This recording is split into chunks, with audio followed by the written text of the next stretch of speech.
In August of 1619, a ship arrived on the shores of a young and struggling English colony. Its name was the White Lion. Its destination, Point Comfort.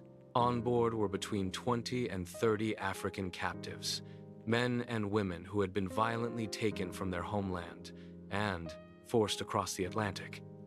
They were not immigrants. They were not explorers. They were the beginning of something far more profound and far more tragic. This moment, often marked as the beginning of African enslavement in English North America, would lay the foundation for centuries of forced labor, racial hierarchy, and systemic injustice. This is the story of 1619, the moment that changed the course of American history. Chapter 1. A world built on exploitation. By the early 17th century, the transatlantic slave trade was already a vast and brutal enterprise. European empires Portugal, Spain, England, and others were expanding across the Americas, establishing colonies that demanded enormous amounts of labor. To meet this demand, millions of Africans were captured often through warfare or raids and sold into slavery. They were transported across the Atlantic in a horrific journey known as the Middle Passage. Packed tightly into ships, chained together, and deprived of food, water, and dignity, many did not survive the voyage. Those who did arrived in a foreign land, stripped of their identity and freedom. Chapter 2. A fragile colony. In 1619, the English colony of Jamestown was barely surviving. Founded in 1607, it faced constant threats, disease, famine, and conflict with indigenous peoples. The colony's survival depended on one thing: labor. Tobacco had become a profitable crop, but it required intense, back-breaking work. Initially, the English relied on indentured servants, poor Europeans, who agreed to work for a set number of years in exchange for passage to the New World. But this system was unstable. The demand for labor was growing, and colonists were looking for a more permanent solution. Chapter 3. The arrival at Point Comfort. In late August 1619, the White Lion anchored at Point Comfort. It carried African captives taken from a Portuguese slave ship, the São João Bautista.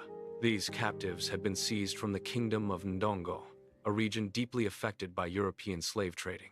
When they arrived in Virginia, they were traded for food and supplies. There were no records of their names, no documentation of their stories, only a brief note in a colonial record marking their presence, but not their humanity. Their legal status remains debated. Some historians suggest they were treated initially as indentured servants, but whatever their status at that moment, one thing is clear: they were not free. Chapter 4. Life in an uncertain system. The early years of African presence in Virginia were marked by ambiguity. Unlike the rigid system of slavery that would develop later, the lines between servitude and freedom were not yet fully defined. Some Africans, after years of labor, were able to gain their freedom. One of the most notable examples is Anthony Johnson. Johnson arrived in Virginia as an African laborer and eventually became a landowner.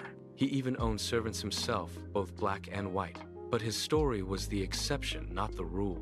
As the colony expanded, so did the demand for labor, and with it came a shift towards something far more permanent and far more oppressive. Chapter 5. The rise of racial slavery. By the mid-1600s, the system began to change. What had once been a fluid labor structure hardened into a rigid racial hierarchy. Colonial laws began to define slavery not just as a condition, but as a permanent, inherited status. In 1662, Virginia passed a law declaring that a child's status would follow that of the mother. If the mother was enslaved, the child would be enslaved forever. This legal shift transformed slavery into a self-sustaining system. It ensured that generations of African-descended people would be born into bondage. Race became the defining line.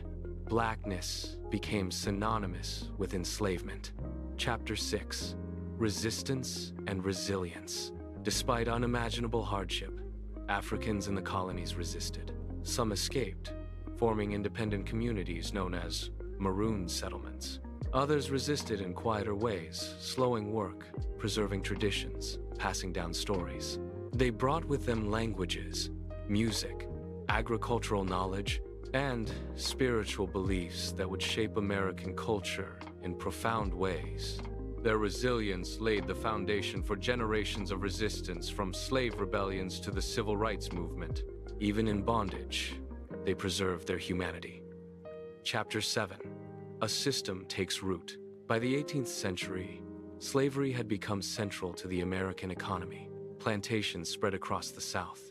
Millions of Africans were transported to the Americas, their labor fueling industries like tobacco, rice, and eventually, cotton. The system that began with a small group of captives in 1619 had grown into a massive institution, one that would define the United States for centuries. It created wealth for some and unimaginable suffering for others. Chapter 8. The Long Shadow of 1619. The legacy of 1619 did not end with slavery. Even after emancipation, the structures of inequality remained. From Reconstruction-era struggles to the rise of Jim Crow laws, African Americans continued to face systemic oppression. The fight for equality would continue through generations through protests, legal battles, and movements for justice.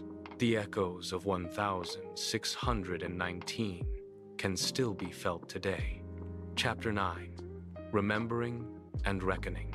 In 2019, the United States marked 400 years since that first recorded arrival. Projects like the 1619 project sought to reframe American history, placing slavery and its consequences at the center of the national story. Memorials, museums, and educational programs have worked to honor those who were brought here against their will, to remember not just their suffering but their strength. Conclusion.